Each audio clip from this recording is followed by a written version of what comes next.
ದಕ್ಷಿಣ ಕಾಶಿ ತಿರುಮಕೂಡಲ ನರಸೀಪುರದ ಕುಂಭಮೇಳದಲ್ಲಿ ಸಾಕಷ್ಟು ಜನರು ಪುಣ್ಯಸ್ನಾನವನ್ನು ಮಾಡಿದ್ದಾರೆ. ಸ್ವಾಮೀಜಿಗಳು ಗಣ್ಯರು ಸಹ ಪುಣ್ಯಸ್ನಾನವನ್ನು ಮಾಡಿದ್ದಾರೆ. ಮಾಜಿ ಮುಖ್ಯಮಂತ್ರಿ ಸದಾನಂದ ಗೌಡರು ಸಹ ಈಗಾಗಲೇ ಪುಣ್ಯಸ್ನಾನವನ್ನು ಮಾಡಿದ್ದಾರೆ. ನಮ್ಮ ಜೊತೆಗಿದ್ದಾರೆ. ಒಂದು ಕಡೆ ಪ್ರಯಾಗ್ರಾಜ್ನಲ್ಲಿ ಕೋಟ್ಯಾಂತರ ಜನರು ಮಿಂದೆ ಹೇಳ್ತಾ ಇದ್ದಾರೆ. ಇದು ದಕ್ಷಿಣ ಕಾಶಿ ತಿರುಮಕೂಡಲ ನರಸೀಪುರ, ಕಾವೇರಿ, ಕಪಿಲೆ ಮತ್ತು ಸ್ಫಟಿಕ ಮೂವರು ಸಹ ನಮ್ಮ ಜೀವನದಿಗಳು. ಸೊ ಜೀವನದಿಗಳಲ್ಲಿ ಮಿಂದೆ ಎಳೆದಿದ್ದು ಹೇಗಿತ್ತು? ನನಗೆ ಅನ್ನಿಸ್ತದೆ ಏನೋ ಒಂದು ಉಲ್ಲಾಸ, ಉತ್ಸಾಹ, ಒಂದು ರೀತಿಯಲ್ಲಿ ನಮಗೆ ಒಂದು ಶಕ್ತಿ ತುಂಬಿದ ರೀತಿಯಲ್ಲಿ ಭಾವನೆಗಳಾಗ್ತಾ ಇದ್ದಾವೆ. ಯಾಕೆಂತ ಹೇಳಿದರೆ ಯಾರೋ ನಾವೆಲ್ಲ ನಮ್ಮ ಹಿಂದೂ ಧರ್ಮ ಅಂತ ಹೇಳಿದರೆ ನಮ್ಮ ಗುರು ಹಿರಿಯರು ಅವರು ನಮಗೆ ಹೇಳಿಕೊಟ್ಟಂಥ ವಿಚಾರ ಆಧಾರಿತವಾಗಿ ಜೀವನ ಪದ್ಧತಿಯನ್ನು ಮಾಡಿಕೊಂಡು ಜಗತ್ತಿಗೆ ಒಂದು ಆದರ್ಶ ವಿಚಾರಗಳನ್ನು ಕೊಟ್ಟಂಥ ಹಿಂದೂ ಧರ್ಮ.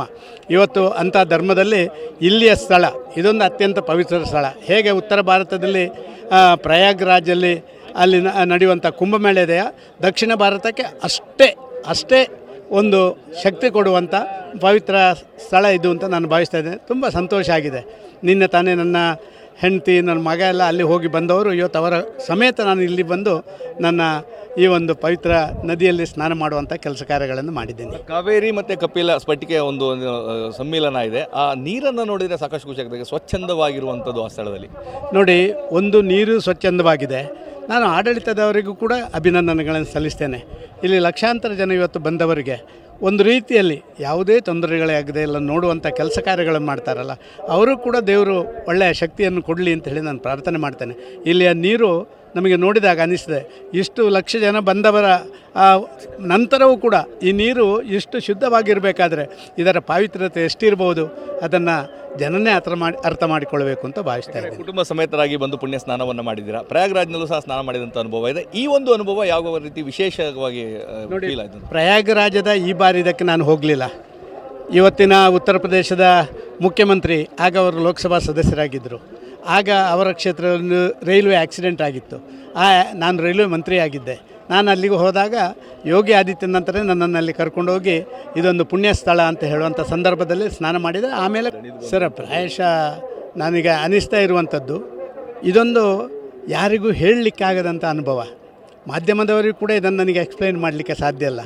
ಆ ಅಂತರಾಳದಿಂದ ಅಂತಃಕರಣ ಸಾಕ್ಷಿಯಾಗಿ ನಮಗೆ ಏನೋ ಒಂದು ರೀತಿಯಲ್ಲಿ 4 ಸರಿ ಮುಳುಗಿ, ಒಂದು ಸಾರಿ ಸೂರ್ಯನನ್ನು ನೋಡಿ, ಒಂದು ಸಾರಿ ಇಲ್ಲಿಯ ಪವಿತ್ರವಾದಂಥ ಬಸವೇಶ್ವರನ್ನು ನೋಡಿ ಒಮ್ಮೆ ಪ್ರಾರ್ಥನೆ ಮಾಡಿದಾಗ ಏನೋ ನನಗೆ ಒಂದು ರೀತಿಯಲ್ಲಿ ನಾವು ಸಾಧಾರಣವಾಗಿ ಜಂಜಾಟದಲ್ಲಿರುವವರು ಆ ಜಂಜಾಟದಿಂದ ಮುಕ್ತರಾದಂಥ ಭಾವನೆ ಬಂತು. ಮುಂದಿನ ದಿನಗಳಲ್ಲಿ ಉತ್ತರ ಭಾರತದಿಂದ ನಾಗಸಾಧುಗಳು, ಸಂತರು, ಸ್ವಾಮೀಜಿಗಳನ್ನು ಕರೆಸುವಂತಹ ಕೆಲಸ ಆಗಬೇಕು ಅಂತ ಅನ್ಸಲ್ವಾ ತಮಗೆ ಅಂತ? ಈಗ ಅದು ಖಂಡಿತ ಆಗುತ್ತೆ. ಇದು ಏಕಕಾಲದಲ್ಲಿ ಆಗುವ ಕಾರಣ ಏನಾಗುತ್ತೆ ಅಂತ ಹೇಳಿದರೆ, ಅಲ್ಲಿ ಅದು 144 ವರ್ಷದ ನಂತರ ಆದ ಕಾರಣ ಮತ್ತೆ ನಮ್ಮ ಆಗ ಖಂಡಿತವಾಗಿ ಕರೆಸ್ಬೋದು. ಖಂಡಿತವಾಗಿ ನಾವು ಕರೆಸಬೇಕು ಅಂತಿಲ್ಲ, ಅವರೇ ಬರ್ತಾರೆ. ಯಾಕೆ ನಾಗಸಾಧುಗಳು ನೋಡಿ, ಇವತ್ತಿಂದು ನೀವೆಲ್ಲ ಮಾಧ್ಯಮದಲ್ಲಿ ಈ ವಿಚಾರವನ್ನು ಎಲ್ರಿಗೂ ತಿಳಿಸುವಂಥ, ದೇಶದಾದ್ಯಂತ ತಿಳಿಸುವಂಥ ಕೆಲಸ ಮಾಡ್ತಾರೆ. ಆಗ ಅವರಿಗೂ ಅನ್ನಿಸ್ತಾ ಅದೊಂದು ಪವಿತ್ರ ಕ್ಷೇತ್ರ, ನಾನು ಇಷ್ಟರವರೆಗೆ ಒಂದು ಸಾಧುವಾಗಿ ನಾನು ಮಾಡಿದ್ದಕ್ಕೆ ಇನ್ನಷ್ಟು ಅದು ವೇಗವನ್ನು ಕೊಡಬಹುದು ಅಂತ ಹೇಳಿ ಅವರು ಬರುವಂಥ ಕೆಲಸ ಆಗುತ್ತೆ ಅಂತ ನಾನು ಭಾವಿಸ್ತಾ ಇದ್ದೇನೆ. ದೇಶದ ಪ್ರಧಾನಿಗಳು ಎಲ್ಲ ಪುಣ್ಯಕ್ಷೇತ್ರಗಳಿಗೆ ಹೋಗಿದ್ದಾರೆ, ಪ್ರಯಾಗ್ರಾಜ್ಗೆ ಹೋಗಿ ಮಿಂದು ಬಂದಿದ್ದಾರೆ. ಸೊ ದಕ್ಷಿಣ ಕಾಶಿಯ ಈ ತಿರುಮಕೂಡಲ ನರಸೀಪುರಕ್ಕೆ ಒಂದು ಇಲ್ಲಿಗೆ ಬನ್ನಿ ಅಂತ ಖಂಡಿತವಾಗಿ ನಿಮ್ಮ ಮೂಲಕವೇ ನಾನು TV9ನ ಮೂಲಕ ಪ್ರಧಾನಿಯವರನ್ನು ವಿನಂತಿ ಮಾಡ್ತಾ ಇದ್ದೇನೆ. ಪ್ರಯಾಗ್ರಾಜ್ಯದಲ್ಲಿ ಎಷ್ಟು ಪವಿತ್ರವಾದ ಸ್ಥಳವೋ ಈ ಸ್ಥಳ, ನರಸೀಪುರದ ಈ ಸ್ಥಳ ಕೂಡ ಅಷ್ಟೇ ಪವಿತ್ರವಾದ್ದು. ಆದ ಕಾರಣ ಪ್ರಧಾನಮಂತ್ರಿಯವರು ಇಲ್ಲಿಗೂ ಬರಬೇಕು. ನಮ್ಮ ಧರ್ಮವನ್ನು ರಕ್ಷಣೆ ಮಾಡುವಂಥ ಅತ್ಯಂತ ದೊಡ್ಡ ಜವಾಬ್ದಾರಿಯನ್ನು ವಹಿಸಿದಂಥ ನೀವು ದಕ್ಷಿಣ ಭಾರತದ ಎಲ್ಲರಿಗೂ, ಇಲ್ಲಿ ಬಂದವರಲ್ಲಿ 50% ಜನ ಬಡತನದಿಂದ ಇರುವವರು ಅಂತ ನನಗೆ ಅನಿಸಿದೆ. ನೋಡಿದಾಗ ನಾನು ನೋಡಿದೆ ಅಂಥ ಪ್ರೀತಿ, ವಿಶ್ವಾಸ, ಆ ವಾತ್ಸಲ್ಯದಿಂದ ಬಂದಂಥ ಜನರ ಆ ಭಾಗಕ್ಕೆ ತಾವು ಕೂಡ ದಯವಿಟ್ಟು ಬನ್ನಿ. ಇದರಿಂದ ನಿಮಗೂ ಶಕ್ತಿ ಬರುತ್ತೆ, ನಮಗೂ ಒಂದು ಒಳ್ಳೆಯ ಕಾವೇರಿ ಜೀವನದಿ. ಹೌದು, ಖಂಡಿತವಾಗಿ ದಕ್ಷಿಣ ಭಾರತಕ್ಕೆ ಕಾವೇರಿ ಜೀವನದಿ. ಕಾವೇರಿ ಮಾತ್ರ ಅಲ್ಲ, ಕಪಿಲ ಮತ್ತು ಸ್ಫಟಿಕ ಎರಡೂ ಕೂಡ ಒಂದು ಪಾವಿತ್ರ್ಯತೆ ಇರುವ ಓದಿದ್ದನ್ನು ಕೇಳಿದ್ದೀನಿ. ಖಂಡಿತವಾಗಿ ಮಾಡ್ತೀವಿ. ನಿಮ್ಮ ಮುಖಾಂತರವೇ ಹೋಗಲಿ. ಇವತ್ತು ಬೇಕಾದರೆ ನಾನು ನಿಮಗೆ ಒಂದು ವಾರದಲ್ಲಿ ಒಂದು ಪತ್ರನೂ ಬರೀತೀನಿ. ಹೀಗೆ ಮಾಧ್ಯಮದ ಮಿತ್ರರು ಹೇಳಿದ್ದಕ್ಕಾಗಿ ತಾವು ದಯವಿಟ್ಟು ಬರಬೇಕು ಅಂತ ಹೇಳುವಂಥ ಪತ್ರವನ್ನು ಕೂಡ ಅವರಿಗೆ ಬರುವಂಥ ಕೆಲಸ ಕಾರ್ಯಗಳನ್ನು ಮಾಡಿ. ಚೆನ್ನಾಗಿದ್ದೀನಿ. ಇದು ಮಾಜಿ ಸಿಎಂ ಸದಾನಂದ ಗೌಡರ ಮಾತು. ಪ್ರಯಾಗ್ರಾಜ್ನಲ್ಲಿ ಯಾವ ರೀತಿಯಂತ ಅನುಭವ ಸಿಕ್ತು ಅದೇ ರೀತಿಯಾಗಿ ಜೀವನದಿ, ಕಪಿಲೆ, ಕಾವೇರಿ ಮತ್ತು ಸ್ಫಟಿಕದಲ್ಲೂ ಸಹ ಸಿಕ್ಕಿದೆ. ಮುಂದಿನ 3 ವರ್ಷದಲ್ಲಿ ಈ ಒಂದು ಕುಂಭಮೇಳ ಆಗ್ತದೆ.